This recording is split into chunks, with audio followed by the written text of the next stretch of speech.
Baik, bismillahirrahmanirrahim. Alhamdulillahirabbil alamin wassalatu wassalamu ala asyrafil anbiya'i wal mursalin wa ala alihi wa sahbihi ajma'in. Assalamualaikum warahmatullahi wabarakatuh. Tuan-tuan dan puan-puan sidang penonton program Bicara Mind Your Mind bersama psikiatris, okey, bersama pada hari ini bersempena dengan Bulan Kaunseling Kebangsaan 2022 peringkat Universiti Sains Islam Malaysia. Okey, tuan-tuan dan puan-puan, terima kasih kerana dapat sama-sama meluangkan masa bersama dengan Seksyen Psikologi dan Kaunseling Bahagian Pembangunan Sumber Manusia Jabatan Pendaftar USIM pada hari ini. Okey, tuan-tuan dan puan-puan, pada hari ini kita akan bersama-sama dengan penceramah ataupun dengan pendiskusi kita, seorang pakar psikiatris dalam khususnya dalam kanak-kanak dan remaja, tuan-tuan dan puan-puan, yang akan membincangkan tentang tajuk kemurungan dan ancaman bunuh diri anak-anak, bagaimanakah tanggungjawab ibu bapa. Okey, so sebenarnya tuan-tuan dan puan-puan, dalam zaman sekarang ini dengan orang kata media sosialnya kan yang begitu canggih, kemudian dengan zaman yang baru saja kita melepasi fasa pandemik dan sekarang ni endemik, tuan-tuan dan perempuan, jadi banyaklah isu-isu yang menyebabkan seseorang itu tertekan, okey, sama ada di kelompok anak-anak dan dewasa, tuan-tuan dan puan-puan. So hari ini kita akan memfokuskan diskusi kita untuk peringkat anak-anak, tuan-tuan dan puan-puan kan. So anak-anak juga tidak terlepas daripada isu kemurungan dan tekanan yang mana mungkin di antara mereka ada yang pernah terfikir untuk membunuh diri, sehingga begitu sekali, tuan-tuan dan puan-puan. Okey, so bila kita sebut tentang anak-anak ini, tak kisahlah sama ada di peringkat kanak-kanak ataupun remaja. Jadi untuk membincangkan tentang isu ini, tuan-tuan dan puan-puan, bersama-sama dengan kita adalah yang berbahagia Profesor Madya Dr. Hamidin Awang yang merupakan pensyarah di Fakulti Perubatan dan Sains Kesihatan Universiti Sains Islam Malaysia. Beliau juga merupakan seorang pakar psikiatris dalam khusus untuk remaja dan kanak-kanak, tuan-tuan dan puan-puan, yang akan membincangkan dan akan mengupas tentang topik ini, kemurungan dan ancaman bunuh diri anak-anak, bagaimanakah tanggungjawab ibu bapa. Okey, jadi apa khabar doktor hari ini? Sihat ke? Ya, sihat, alhamdulillah. Alhamdulillah. Okey doktor, so dengan tanpa melengahkan masa, saya menyerahkan diskusi ini kepada doktor. Silakan doktor. Ya. Terima kasih Puan. Assalamualaikum warahmatullahi wabarakatuh kepada sidang pendengar sekalian. Saya Profesor Madya Dr. Hamidin Awang cuba sedaya upaya hari ini untuk cuba mengupas topik ini. Selama ini saya selalu berjumpa masalah-masalah seperti ini di klinik di mana saya praktis, di klinik USIM, Special Center dan klinik-klinik yang lain. Dan saya dapati masalah ini kebelakangan ini makin mendapat maksudnya ibu bapa mungkin telah mula menyedari masalah-masalah anak-anak mereka dan mula membawa anak-anak mereka untuk berjumpa pakar. Jadi saya cuba mengupas masalah ini dari segi dapatan-dapatan ataupun research yang menunjukkan perkara ini adalah perkara yang serius. Sebagai contoh, negara kita mempunyai kita panggil National Health Mobility Survey. Maksudnya soalan-soalan yang diutarakan kepada masyarakat Malaysia untuk kita mendapat tahu data-data berkenaan dengan mental health, kesihatan mental di Malaysia. Sebagai contoh, pada tahun 2015, kelaziman prevalent masalah kesihatan mental di kalangan kanak-kanak di Malaysia adalah 11.1%. Ini dan 4 atau 5 tahun kemudian pada tahun 2019. Satu daripada 10 kanak-kanak berumur daripada 10 hingga 15 tahun mengalami masalah ini. Tetapi kalau kita tengok di peringkat global, WHO pada tahun 2021, tahun lepas, menyatakan lebih kurang 20% daripada kanak-kanak di seluruh dunia sebenarnya mengalami masalah kesihatan mental. Jadi di peringkat dunia, di Malaysia 1 dalam 10, di peringkat dunia 1 dalam 7 kanak-kanak berumur daripada 10 hingga 19 tahun sedang mengalami masalah kesihatan mental. Yang lebih membimbangkan daripada statistik WHO, dia mengatakan suicide atau cubaan bunuh diri adalah nombor 4 penyebabnya kematian di kalangan kanak-kanak berumur daripada 15 hingga 29 tahun. Okey, yang ini statistik daripada National Health Mobility Survey pada tahun 2019. Lebih kurang 424,000 kanak-kanak telah didapati menghidap atau mengalami masalah mental. Yang ini saya katakan tadi daripada 1 daripada 10 kanak-kanak di Malaysia. Kalau kita lihat daripada ini statistik ini, kanak-kanak atau remaja perempuan adalah 8.4%. Jadi apakah masalah-masalah kesihatan mental yang dialami oleh kanak-kanak ini? Nombor 42.9% adalah masalah berkaitan dengan hubungan antara kawan-kawan, dipanggil peers problem. 15.9% atau 16% adalah masalah conduct problem. Conduct problem ni kenakalan. 8.3% mengalami masalah emosi. 2.3% mengalami masalah hyperactivity. Okey. Kita kembali kepada National Mobility Health Survey pada tahun 2019. 1 daripada 10 kanak-kanak daripada berumur 10 hingga 15 tahun mengalami masalah kesihatan mental. Apabila kita melihat pada tahun ini, pada bulan 5 2022, telah dilakukan satu survey oleh Rakuten Insight dan dia telah mendapati 59% daripada respondents yang berumur 16 hingga 24 tahun mempunyai level yang stres yang tinggi dan anxiety. Kajian ini adalah dia mengambil kira 12 bulan sebelum itu. Jadi dalam masa 12 bulan yang lepas, kanak-kanak di Malaysia mengalami kadar stres yang tinggi dan juga menghadapi masalah kerisauan yang tinggi. Okey. Bagaimana pula tadi ada statistik tentang kesihatan mental. Bagaimana sebenarnya kanak-kanak dan remaja mengalami tekanan yang tinggi. Mungkin sebelum ini kita tidak dapat tidak dapat figure atau data yang sebenarnya. Mungkin kita berasa, oh, kanak-kanak dan remaja kenapa mereka nak stres? Kenapa bukan mereka perlu cari cari kewangan ke, bukan mereka menghadapi masalah stres di tempat kerja ke. Tetapi daripada statistik ini sebenarnya menunjukkan kanak-kanak dan remaja juga mengalami stres. Jadi apa yang membimbangkan apabila mereka mengalami stres dan mengalami kemurungan atau anxiety melampau, mereka akan mempunyai kita panggil kecenderungan untuk bunuh diri atau suicidal behavior. Suicidal behavior atau kecenderungan bunuh diri termasuk adalah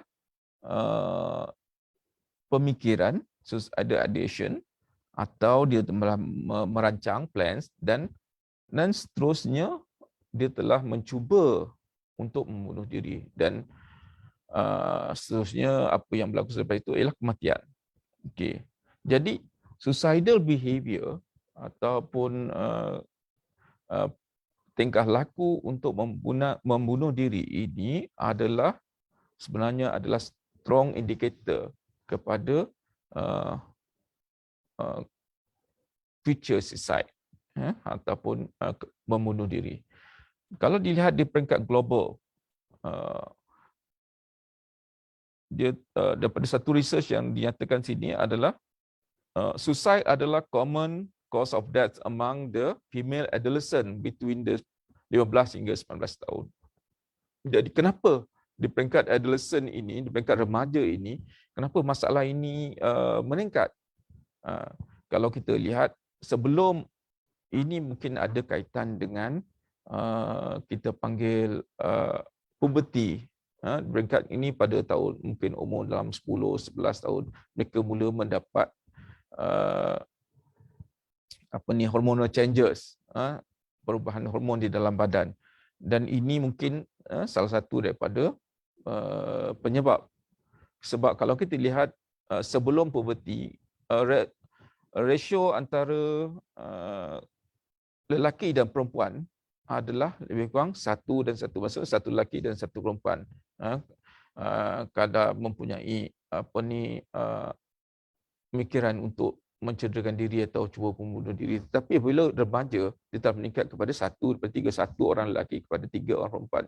Jadi ada saintis yang berpendapat bahawa itu mungkin disebabkan satu daripada ini sebab oleh perubahan hormon dan juga persekitaran dan expectation kita kepada remaja. Mereka telah sekarang bertemu dengan kawan-kawan yang baru. Mereka perlukan mahir dalam untuk mendapatkan membuat relationship dengan kawan-kawan. Okey. Kan di Malaysia, according to Malaysian Psychiatry, Persatuan Psikiatri Malaysia, 7 orang didapati cuba membunuh diri setiap hari, dan remaja atau young adults making up the majority. Dan daripada National Suicide Registry di Malaysia mendapati yang ini pada tahun 2009, 16.2% daripada semua kes membunuh diri di Malaysia, 16.2% adalah dilakukan oleh kanak-kanak atau mereka yang berumur antara 15 hingga 24 tahun. Pada tahun 2012, Malaysia Global School-Based Student Health Survey telah mendapati ada prevalence atau kelaziman suicidal ideation, fikiran untuk membunuh diri adalah sebanyak 79%. Daripada 100 orang, 8 orang, lebih kurang 8 orang mempunyai idea atau pemikiran untuk membunuh diri. Dan telah didapati kenapa cubaan atau pemikiran untuk membunuh diri adalah berkaitan dengan mereka itu mempunyai kemurungan, mempunyai anxiety, kerisauan yang tinggi, stres, atau menggunakan dadah, atau dibuli, ataupun di abuse di rumah, ataupun sama ada dari segi fizikal ataupun verbal. Dan sekali lagi, statistik menunjukkan yang mempunyai idea untuk bunuh diri ini adalah tinggi di kalangan perempuan. Dalam survey itu juga, dia telah mendapati bahawa mempunyai kawan yang rapat dan mempunyai keluarga yang maksudnya keluarga yang berkahwin, maksudnya mempunyai parent lah, mempunyai ibu ayah, adalah strong protective against suicidal ideation. pada tahun 2013, ya, Malaysian Adolescent Health Risk Behaviour Study among school-going adolescent dalam berumur 16 hingga 17 tahun, didapati adalah prevalence suicidal ideation yang mempunyai idea untuk membunuh diri adalah 6.2%. Dan sekali lagi tinggi di kalangan perempuan, remaja atau kanak-kanak perempuan, iaitu 75% berbanding dengan lelaki 47%. Okey.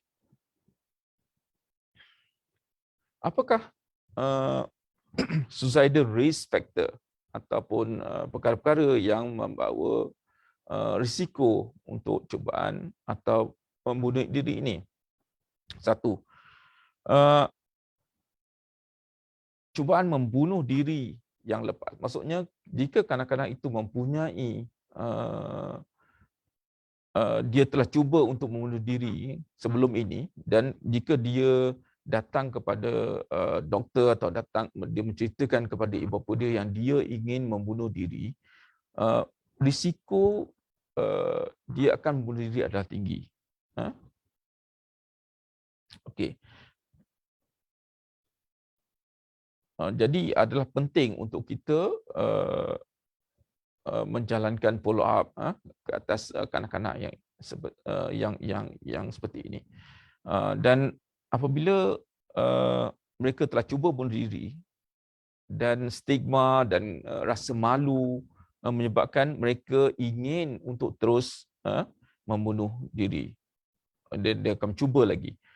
Selepas research telah menunjukkan bahawa jika kanak-kanak atau remaja itu atau orang dewasa pun yang telah cuba membunuh diri, risikonya adalah tinggi dalam 1 tahun ke hadapan. Risiko dia untuk membunuh diri adalah tinggi berbanding dengan orang yang tidak pernah mempunyai cubaan membunuh diri sebelum itu.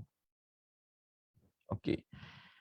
Family experience, ini pengalaman dia di rumah. Okey, kanak-kanak yang di abuse ada, atau dia mengalami atau menyaksikan violence, maksudnya dia menyaksikan mungkin keluarga dia ada keganasan, dan any form of trauma adalah mempunyai risiko yang lebih tinggi untuk membunuh diri. Dan jika dia kehilangan kestabilan rumah yang stabil, maksudnya keluarga dia berpisah ke, ataupun melalui sama ada perceraian ataupun kematian, ataupun disebabkan keluarga dia menjadi tak stabil disebabkan oleh di perpindahan, ataupun mungkin bagi keluarga yang ada masalah keluarga dari luar negara, kemudiannya di keluarga ibu bapa dia mungkin dihantar balik ke negara asal ataupun dipenjara. Ini adalah menyebabkan risiko untuk membunuh diri adalah tinggi. Kanak-kanak yang also diangkat atau adapted, jadi anak angkat, atau sebelum itu dia mempunyai pengalaman tinggal di mungkin foster care di rumah keluarga angkat sebelum dia di adopted, sebelum dia jadi anak angkat yang sah, juga selalunya mempunyai perkara trauma yang lepas, yang ini menyebabkan dia mempunyai risiko untuk membunuh diri yang tinggi. Satu lagi, jika di dalam family itu keluarga itu mempunyai sejarah ada keluarga yang membunuh diri, dan ahli-ahli yang lain mempunyai higher chance untuk dia juga membunuh diri. Okey.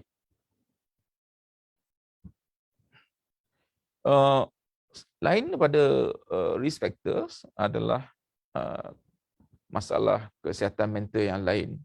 Contohnya dia mempunyai depression, atau mempunyai bipolar, atau mempunyai eating disorder ni masalah pemakanan kan, atau ada masalah-masalah psikiatri yang lain menyebabkan kanak-kanak itu mempunyai risiko yang tinggi untuk membunuh diri.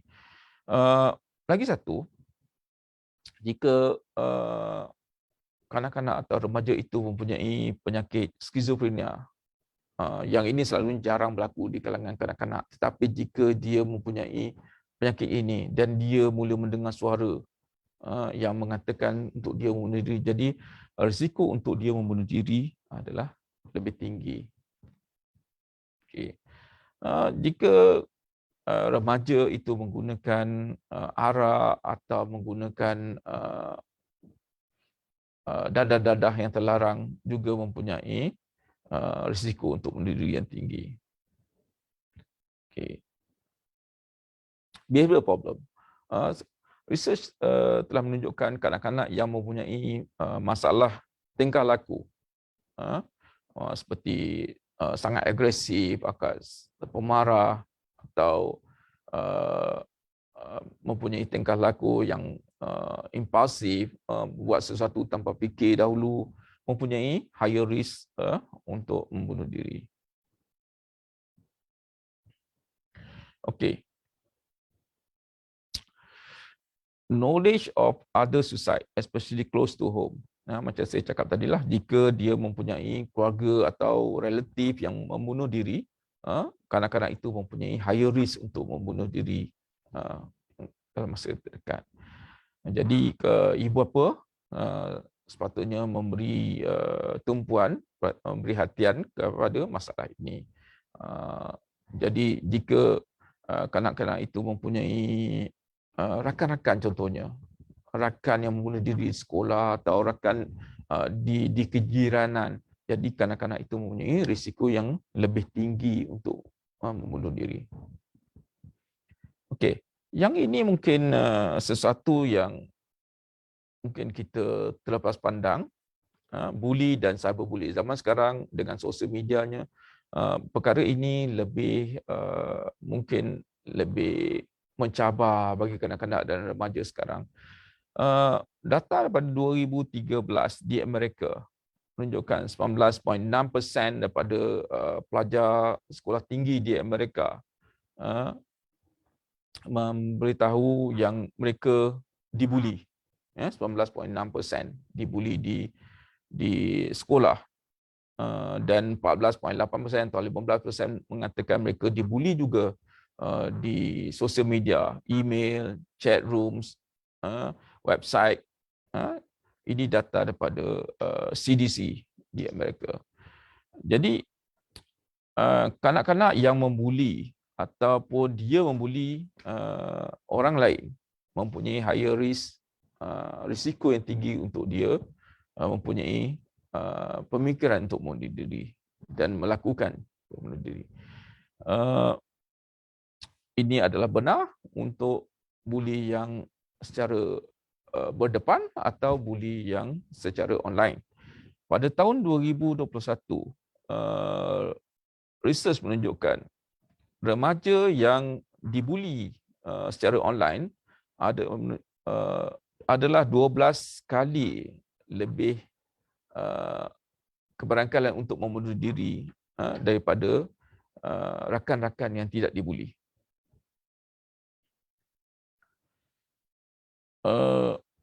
Jadi masalah buli adalah sesuatu yang kita perlu beri perhatian, dan kebelakangan ini mungkin hanya perkara ini berlaku di yang pelajar-pelajar yang datang ke klinik saya saja, ataupun ia adalah masalah di klinik-klinik lain, saya tidak pasti. Dan saya mendapati masalah buli sekarang adalah meningkat selepas daripada PKP kan. Jadi data juga menunjukkan pelajar yang mempunyai depression, kemurungan,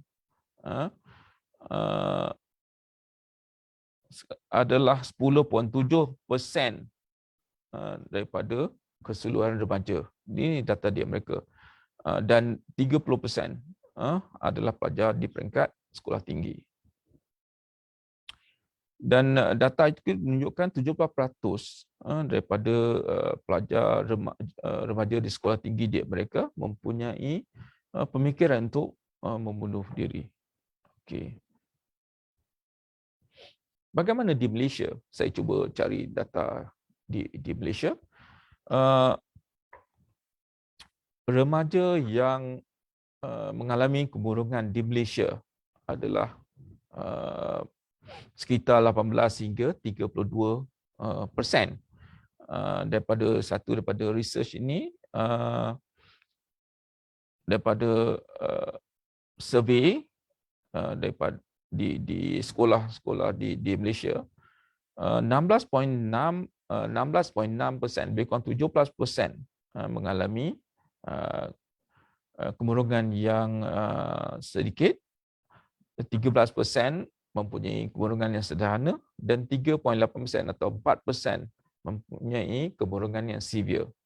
Ya, bila kemurungan itu severe, selalunya mereka akan mempunyai pemikiran untuk membunuh diri. Saya akan kupaskan tentang depression ini lebih lanjut di dalam talk ini. Okey. Yang ni study daripada tahun 2020, dipublish dalam 2022 tahun ini. Daripada 461 remaja di Kuala Lumpur, 21.5% didapati mengalami kemurungan. Okey. Apakah tanda-tanda kemurungan? Okey. Mungkin ini adalah penting untuk ibu bapa mengetahui apa itu masalah kemurungan. Kemurungan kita akan mengatakan kanak-kanak itu atau remaja itu mengalami kemurungan apabila mereka mengalami rasa kesedihan yang berpanjangan. Okey, minima durationnya adalah 2 minggu. Jika kanak-kanak atau remaja itu mengalami rasa sedih yang berpanjangan selama 2 minggu atau lebih, ia dikatakan dia mungkin mengalami kemurungan. Dan di kalangan remaja, kadang-kadang mereka tidak menunjukkan atau tidak meluahkan rasa sedih itu, tetapi kita akan lihat mereka akan lebih jadi cepat marah, cepat baran. Yang ini selalunya di kalangan remaja. Jadi jika kita melihat anak kita itu mula menjadi cepat baran, cepat marah berbanding dengan dahulu, dia mungkin mengalami stres, dan jika ia berpanjangan, itu menunjukkan mungkin tanda-tanda dia mengalami kemurungan. Okay. Selain daripada itu, dia kanak-kanak atau remaja itu menunjukkan rasa hilang minat daripada apa-apa aktiviti yang dia sebelumnya suka buat. Jika dahulu dia suka mungkin berjumpa kawan, sekarang dia tidak minat lagi untuk melakukan itu, atau lelaki mungkin dia keluar untuk bermain bola, sekarang dia lebih menyendiri di rumah. Jadi perkara-perkara ini perlu kita lihat. Okey. Rasa sedih atau hilang minat dalam perkara-perkara yang dia sebelum ini suka lakukan, dan jika dia mengalami 5 pada simptom-simptom ini selain daripada yang lain ini, contohnya dia mengalami turun berat badan, ataupun dia makan naik berat badan, dia makan berlebihan, ataupun dia kurang rasa hilang selera makan, kemudian masalah tidur, susah nak tidur, atau dia dah tidur malam dia terjaga-jaga, atau dia bangun lebih awal daripada biasa, ataupun dia tidur banyak daripada biasa. Itu juga adalah tanda-tanda kemurungan. Lagi satu adalah rasa letih. Selalunya mereka yang murung akan berasa letih atau tak ada tenaga.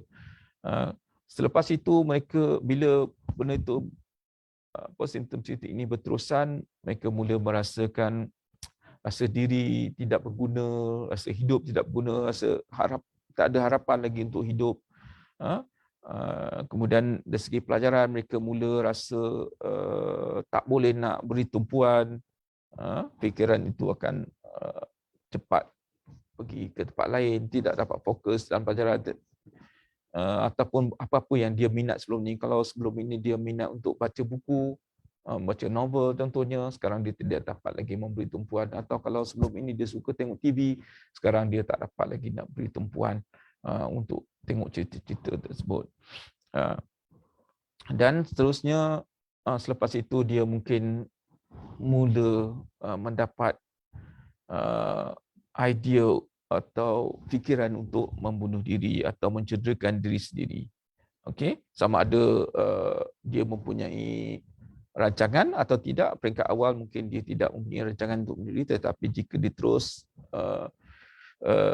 murung dan dia rasa tiada harapan lagi untuk hidup, okey, solusi untuk membunuh diri ada satu daripada solusi yang dia mungkin akan pilih. Dan seterusnya, bila mereka mengalami simptom-simptom ini, kita akan dapat lihat mereka akan tidak boleh lagi berfungsi seperti biasa. Kita akan nampak mereka menyendiri, mula menyendiri di dalam bilik, tidak mahu bercakap, tidak mahu jumpa kawan. Okey, yang ini yang biasa yang kita temui jika kanak-kanak atau remaja itu mengalami kemurungan. Okey, yang ini adalah gambar yang boleh kita lihat jika mereka mengalami kemurungan. Selalunya mereka akan menyendiri daripada kawan atau family. Lack of interest in favorite activity, tak minat lagi, hilang minat, atau mereka mula bercakap tentang cubaan untuk membunuh diri. Mungkin juga selalu menangis berbanding dengan daripada sebelum ini. Okay. Jadi kemurungan atau depression ini akan menyebabkan memberi kesan kepada pekerjaan dia, pada persekolahan, cara pemakanan, dan dia tidak rasa keseronokan lagi untuk melakukan aktiviti dalam kehidupan ini. Okey.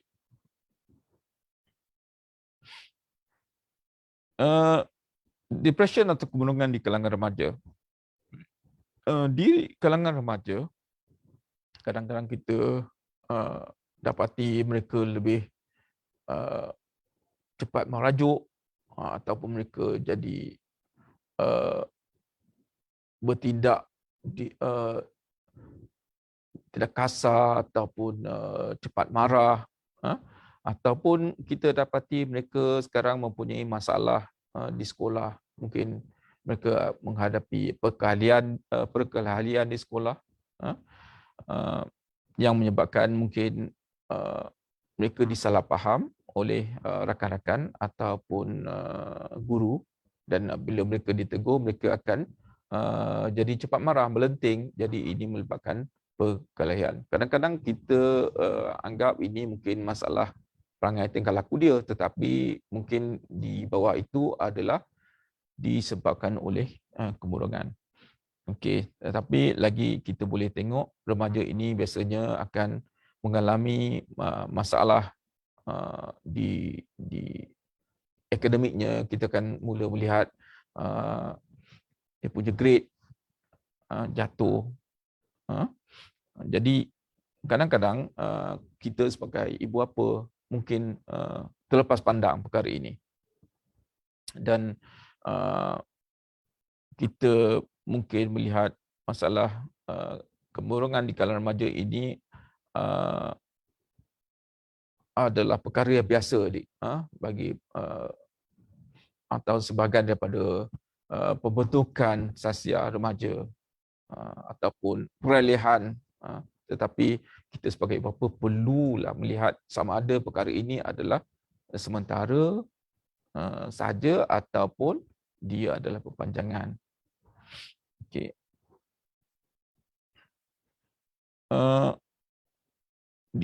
Di Amerika, saya dah cakap tadi, lebih kurang 30% daripada atau 3 daripada 10 orang di sekolah tinggi di Amerika mengalami menyatakan perasaan sedih dan rasa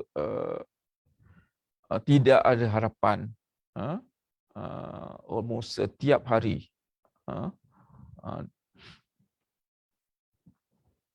selama 2 atau lebih minggu.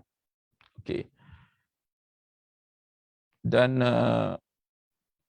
70% daripada pelajar di sekolah tinggi di Amerika juga memikirkan untuk membunuh diri, dan 14% telah membuat rancangan dan 18% telah cuba untuk membunuh diri.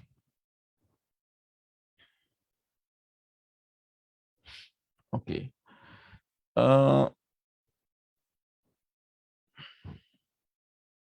Mungkin saya teruskan tentang ni. Okey. Apakah keluarga ataupun ibu bapa perlu lakukan untuk mencegah daripada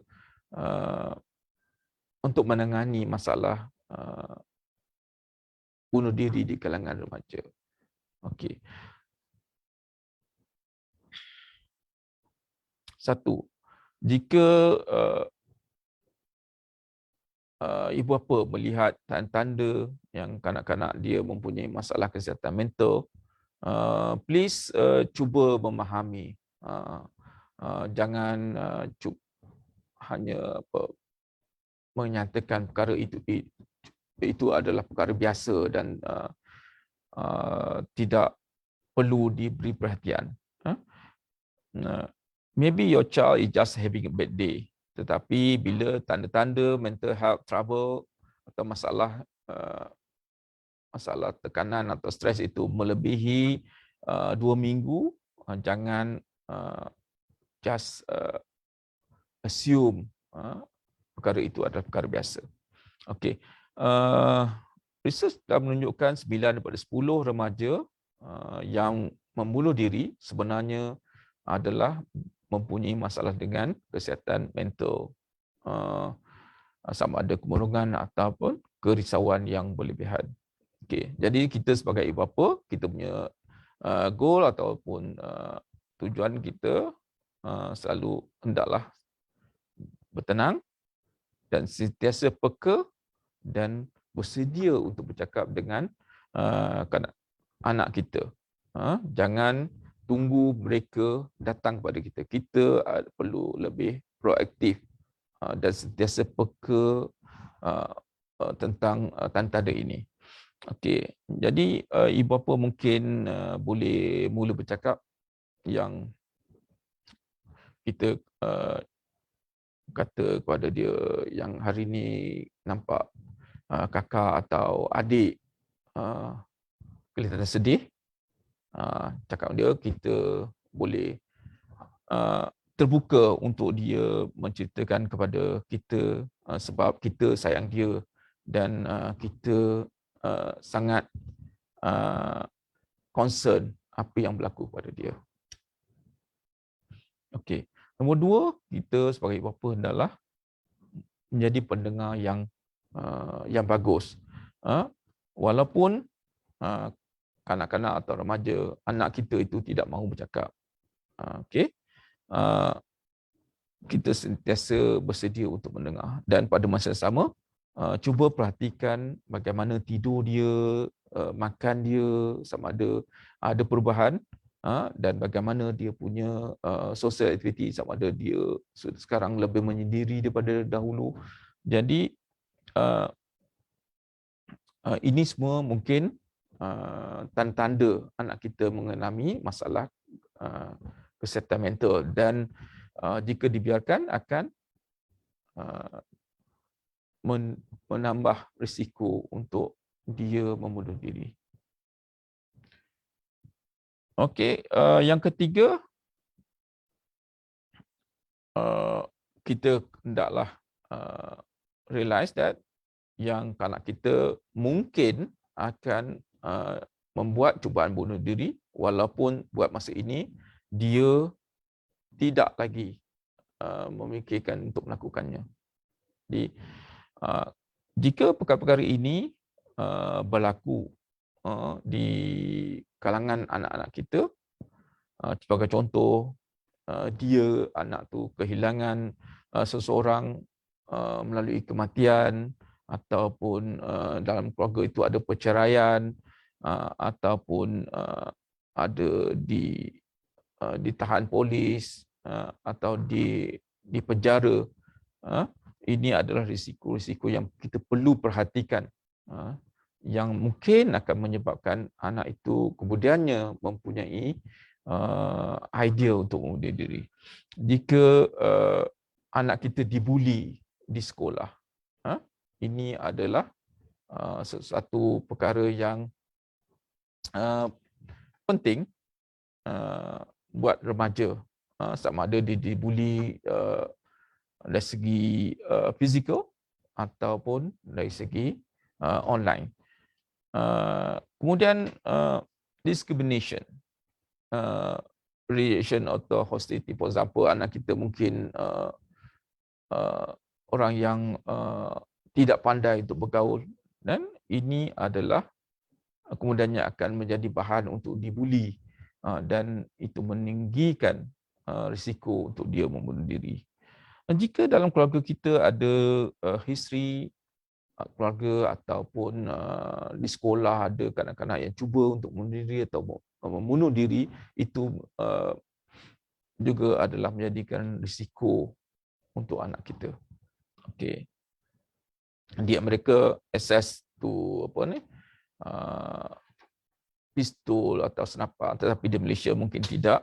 Tetapi bahan-bahan lain, jika di rumah kita ada contohnya racun atau ada benda-benda yang berbahaya, itu adalah juga satu risiko jika kita telah mendapati anak kita mengalami masalah kemurungan atau stres.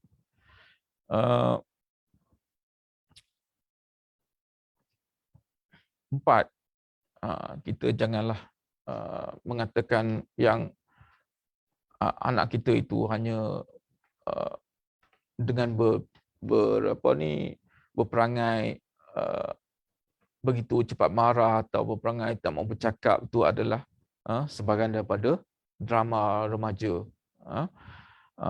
Jangan assume, jangan kata yang anak kita bermain games, kalau dia telah nulis atau dalam buku dia dari saya ingin membunuh diri, atau saya tidak kisah lagi untuk hidup, ataupun sesuatu tak ada apa lagi yang penting dalam kehidupan saya. Jadi jika dia menulis atau lukisan-lukisan itu telah menunjukkan tanda-tanda yang dia ingin membunuh diri, jangan just kita tak hirau dengan perkara itu. Kita perlu ambil dia dengan serius. Jadi bila kita dapat tahu yang anak kita telah menunjukkan ciri-ciri menulis tentang membunuh diri, kita jangan rasa terkejut, jangan rasa marah, tetapi kita hendaklah cuba menjadikan di rumah kita itu atau hubungan kita dengan dia itu adalah hubungan yang selamat, supaya dia boleh terus percaya kepada kita dan kita boleh mendengar masalahnya dan kita cuba membantu dia. Okey, kita hendaklah berespon dengan rasa kasihan dan cuba memahaminya. Okey. Di sini dalam bahasa Inggeris dia kata, instead of reacting this way, that is ridiculous thing. Kita marah dekat dia, kenapa perlu bukan ni? Mungkin tak nampak ke kehidupan ini adalah hebat? Kenapa kamu nak bunuh diri sekarang, nak nak berhentikan segala-galanya. Okey, ataupun kita cakap, oh saya tak percaya dengan apa yang saya dengar ini. Okey, jadi kita perlulah respon dengan cara yang lebih belas kasihan. Jadi kita cakap dia, it sound like you are in tremendous pain. Kita cakap, saya rasa faham yang mungkin kamu rasa sangat sedih, sangat sakit dengan apa yang telah berlaku, ataupun mungkin maybe you are wondering how life got this complicated and difficult. Kenapa susah sangat nak meneruskan hidup ini. Jadi kita hendaklah cuba untuk memahami dan cuba untuk validate feeling yang dia ada. Okey, dan yang keenam, secepat mungkin cuba dapatkan professional help. Cuba kaunselor, jumpa doktor, jumpa psikologis. Okey, cuba dapatkan appointment dengan mereka ini untuk mendapat bantuan yang segera. Okey, jika tidak dapat, mungkin boleh bawa jumpa doktor di klinik biasa, GP biasa, klinik kesihatan biasa. Jumpa dengan doktor dan doktor akan cuba bercakap, dan seterusnya mungkin doktor akan membuat rujukan kepada pakar-pakar. Okey, dan seterusnya cuba keluarkan atau simpan di tempat yang berkunci benda-benda yang berbahaya, seperti ubat, Panadol contohnya, ataupun jika ada racun ataupun pencuci lantai, pisau, tali, plastik bag, benda-benda ini semua akan boleh digunakan untuk dia mencuba untuk membunuh diri. Okey, jika kanak-kanak itu atau remaja itu telah dapat berjumpa atau mendapat rawatan daripada doktor, kita secara realistiknya cuba memberikan support kepada anak kita. Okey, dan mungkin kita boleh cakap masalah ini insya-Allah tidak akan berterusan dan satu masa dia akan selesai. Okey, jadi perkara ini adalah penting untuk kita sebagai ibu bapa untuk memahaminya. Okey. Dan kita cuba setelah dia mendapat rawatan, dalam masa recovery itu, dalam masa proses penyembuhan, sedaya upaya kita akan cuba normalizekan kehidupan dia. Mungkin kita akan encourage dia untuk berjumpa balik kepada kawan-kawan dia, berjumpa balik kepada keluarga yang terdekat, dan kita jangan cuba untuk menekan atau memaksa mereka buat secara berhemah dan perlahan-lahan, tetapi yang penting adalah untuk normalizekan kehidupan dia balik. Jika exercise adalah satu benda yang sangat penting. Dia akan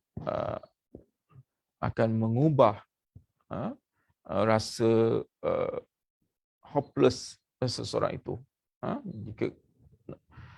Jika kita encourage, mungkin kita akan ajak dia untuk berjalan di sekeliling rumah, di sekeliling kawasan perumahan.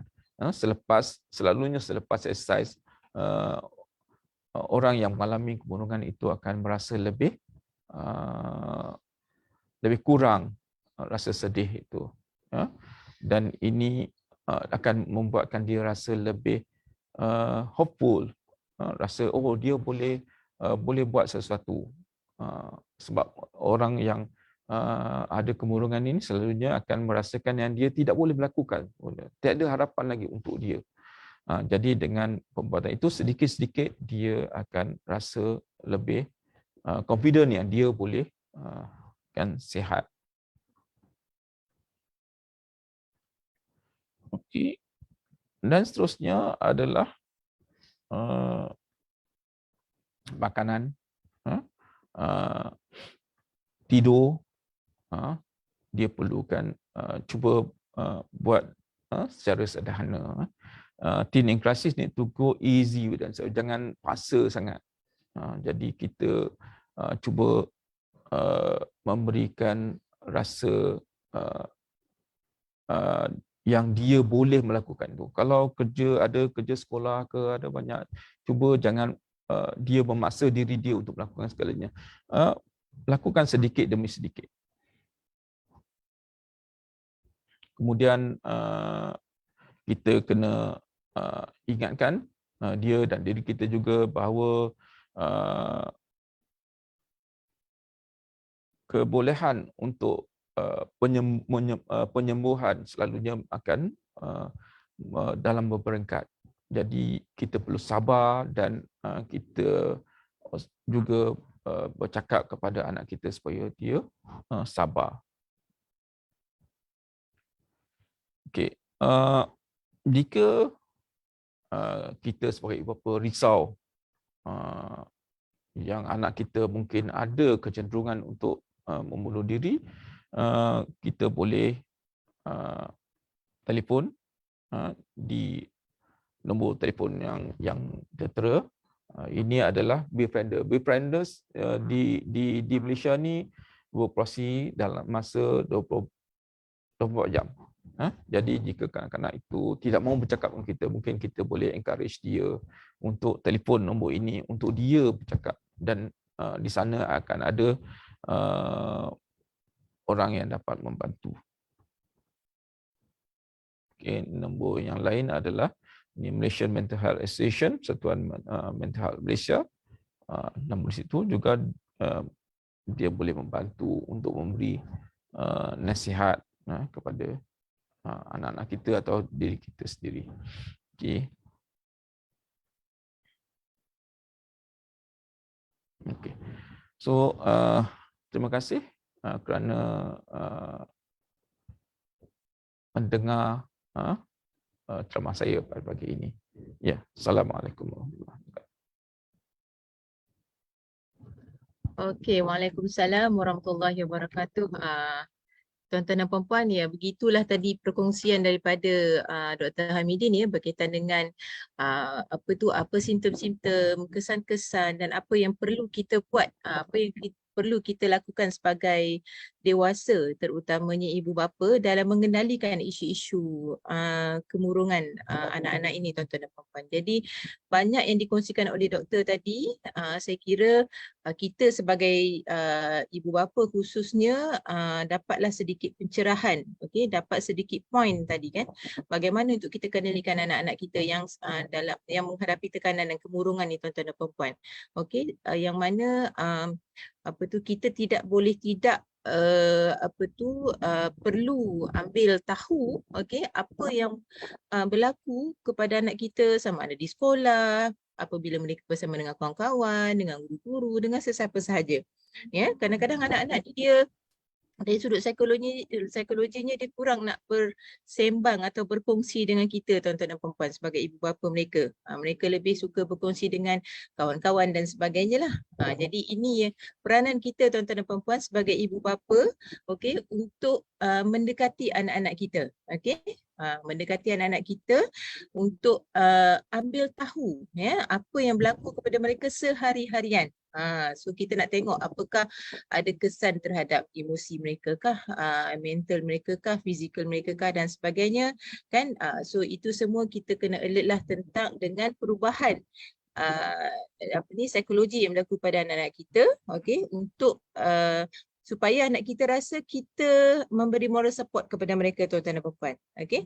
Dan kita bertindak juga sebagai rakan ataupun kawan kan, atau BFF lah kepada anak-anak kita ini apabila mereka sedang dalam tekanan ataupun kesedihan atau kemurungan tadi. Okay, tuan-tuan dan puan-puan, jadi saya nampak saya fikir tuan-tuan dan puan-puan mungkin telah kata dapat gambaran keseluruhan bagaimanakah peranan kita sebagai ibu bapa untuk menangani isu kemurungan dan tekanan kepada anak-anak kita bagi mengelakkan suicidal thought ataupun attempt suicide tadi dalam diri mereka, insyaAllah. Jadi sekiranya tuan-tuan dan puan-puan ada sebarang persoalan, sebab kita punya diskusi ni kita livekan ke Facebook kami, site Counselling HRD USIM.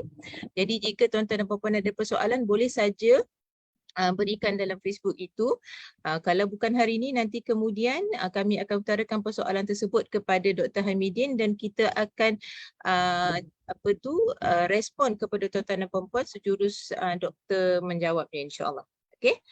So tuan-tuan dan puan-puan, terima kasih kerana meluangkan masa bersama dengan kami. Bagi pihak penganjur Seksyen Psikologi dan Kaunseling Jabatan Pendaftar USIM, saya juga mengucapkan berbanyak terima kasih kepada yang berbahagia Dr. Hamidin, kerana dapat meluangkan masa bersama-sama dengan kami pada hari ini secara online. Okay, so insyaAllah di masa lain, dalam forum-forum yang lain, dalam diskusi yang lain, kita akan bertemu. Kita akan jemput lagi, doktor, untuk bersama-sama dengan kami, doktor, dalam diskusi yang lain, insyaAllah. So terima kasih. Assalamualaikum warahmatullahi wabarakatuh.